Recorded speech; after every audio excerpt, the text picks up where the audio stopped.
Tilak Varma lover సారా టెండూల్కరా matter ఏంటంటే మామ రీసెంట్గా చాలా రూమర్స్ వస్తున్నాయి. వన్స్ ఆఫ్ ఎ టైం ఎప్పటి నుంచో వచ్చే రూమర్స్ ఏంటంటే Shubman Gill lover Sara Tendulkar and Shubman Gill centuries చేస్తున్న విధానం చూస్తుంటే అండ్ గాడ్ ఆఫ్ క్రికెట్ అయిన సచిన్ టెండూల్కర్ గారే నా అల్లుడు అవ్వు అన్నట్టుగా చాలా రూమర్స్ వినిపిస్తున్నాయి శుభ్మన్ గిల్ మీద, సారా టెండూల్కర్ మీద. కానీ రీసెంట్గా వస్తున్న రూమర్స్ అయితే చాలా విచిత్రం మామ. సారా టెండూల్కర్ ఏమో తిలక్ వర్మ ఇన్స్టాగ్రామ్ పోస్టులకి లైక్ చేయటం అండ్ అలాగే సారా టెండూల్కర్ తిలక్ వర్మతో కొన్ని ఫొటోస్ అయితే ఎడిట్ చేసి సోషల్ మీడియాలో తెగ్గ వైరల్ అయిపోతున్నాయి.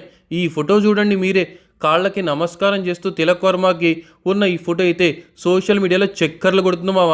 ఇంకా వీళ్ళిద్దరి పేరు తెగ హైలైట్ అయిపోతుంది. ఇక్కడ తెలంగాణ బిడ్డకి, అక్కడ గాడ్ ఆఫ్ క్రికెట్ అయిన సచిన్ టెండూల్కర్ బిడ్డకి ఇద్దరికి లింకులు కట్టేస్తున్నారు వీళ్ళేమో. ఈ రూమరు నిజమైతే బాగుండా లేకపోతే అబద్ధమైతే బాగుండా, జర మీకేమనిపిస్తుందో మీరే కామెంట్ చేయండి.